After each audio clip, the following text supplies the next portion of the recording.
Kaixo guztioi, bideo honetan egingo dugu 2016ko uztailean agertu zen ariketa bat. Esaten digute bi xafla vertikal lau eta paralelen artean, hauek dira xaflak, 40 zentimetroko distantzia daukagula.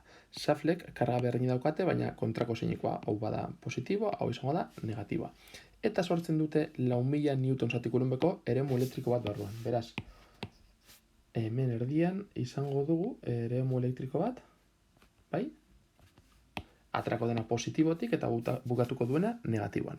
Esaten digute, elektroi bat askatzen badugu xafla negatibotik, hau da, elektroi bat hemetik askatzen badugu, gogoratu elektroia karga negatiboa daukanez, indarra izango dela eremu elektrikoaren kontrakoa. Jarriko dut hemen jakiteko zigorri horiek zerenak direnak.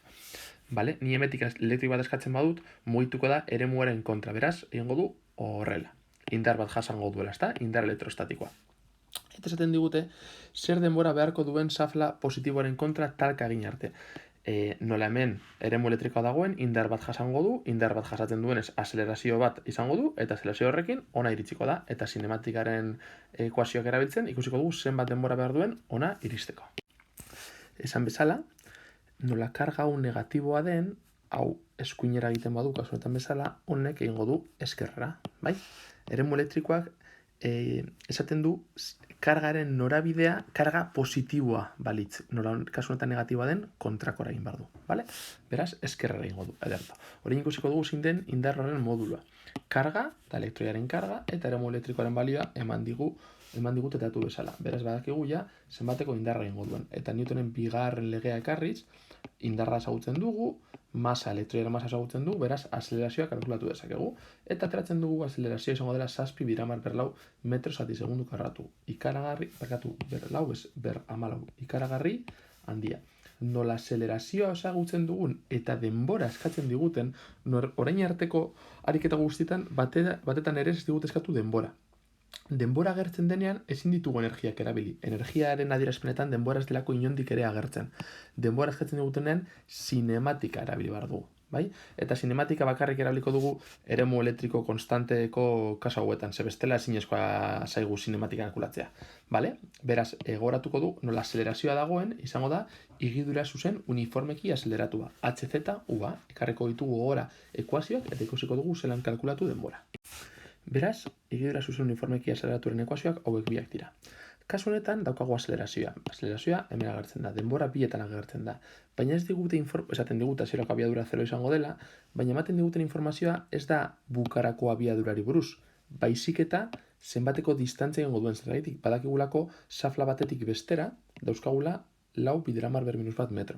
Beraz, izaken isa 0 ezagutzen dugu. Zergaitik esaten dut hau, jakiteko zein ekuazio erabili behar dugun. Erabili behar dugu bigarrena da informazioa daukagulako distantziari buruz, ez bukarako abiadurari buruz. Beraz, ekuazio honekin arituko gara. Horretaz aparte, nik esan dezaket isa 0 dela nahi duan lekuan, bale? Nik esaten dut hau dela 0 eta hau izango dela bukarako distantzia, hain zuzen ere, d. Horretaz aparte, baita esaten digute, hasierako abiadura 0 dela askatzen dugula, beraz ekuazioa nahiko erresten zaigu. Vale? Isa jarri berran D jarri dut, azkenean egingo duen distantzia D izango delako, xafla batetik bestera, bakarrik geratzen gara gai honekin, bazati biatek arratu, eta nola T jakin nahi dugun, hau ona doa bi bihurtuz, hau zatitzen doa, eta karratu hau errokarratu bihurtzen da. Sartzen dugu bi, deren balioa ezagutzen dugu, azelerazioa oraintze bertan kalkulatu dugu, eta azkenean lortzen dugu, elektroiak xafla batetik bestera igarotzeko behar duen denbora izango dela 3,37 bider 10 per minus 8 segundo.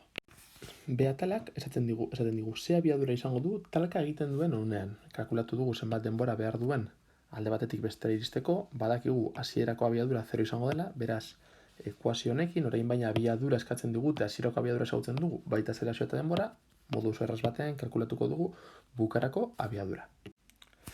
Hasierako abiadura 0 dela esan dugu, sartzen dugu hemen azelerazioa, hemen igaratuko denbora, hau guztia lortu dugu aurreko atalean, eta kalkulu egiterakoan, hau ematen digu, 2,26 biramar per 7 metro zati segundu. Hori da elektroiak lortuko duen abiadura, xafla batetik askatzen badugu, bestera iristean.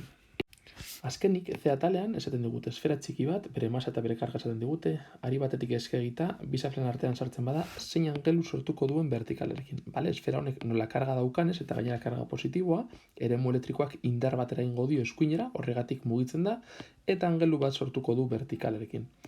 esferatxo hau dago orekan, bai? Jasotzen dituen indar guztien batura 0 izango da. Horretaz baliatuta kalkulatuko dugu alfa. Egin dugu lehenengo gauz izan da indarren diagrama. Eskuinera indar elektrikoak ere egiten dio, karga positibo bat eremu elektrikoaren norabide eta noranzkoa berdina dauka bere indar elektrikoa, pisua beranzko norabide eta noranzkoarekin, eta ondoren tentsioa. Tentsioa deskonposatu dugu bere I osagaian eta bere isa osagaian. Eta ikusiko dugu T isa izango dela. T bider sinu alfa, zergaitik kontrako aldea delako, aldiz alboko aldea kosinuarekin jartzen da. Ados, behin hau daukagunean nola gure esferatxoa orekan dagoen isa ardatzean dituen indar guztien batura nulo izan behar du. Hau da, T isa izan behar du F-eren berdina. Beraz, T sinu alfa izan behar da Q bidere. Hau da, indar elektrikoa. Berdina gertatzen zaigu vertikalean. TI izan behar da pisuaren berdina. T kosinu alfa izan behar pisua masa bider G. Beraz, hau daukagunean, aurreko ariketa batzuetan baitere berdina egingo duguna da lehenengo ekuazioa zati bigarren ekuazioa. Hau zati hau hartzen zaigu T sinu alfa, zati T kosinu alfa, hau zati hau QE zati MG. T zati T joan egiten dira, eta sinu alfa zati kosinu alfa, tangente alfa geratzen da. Beraz daukagu, tangente alfa izan behar dela hau. Baina gu lortu nahi duguna da alfa. Beraz, tangente alfa hau, alfa bakarrik usteko egiten dena da, esatea alfa dela arku tangente hau guztia. Hau kalkulagailuan agertzen zaizue, shift tekla sakatu eta gero, fijatzen bazarete, tangente teklaren goian agertzen da tangente ber minus bat. Beraz, ematen badiozue shifteri eta gero tangente ber minus batera, hori da arku tangente. Beraz,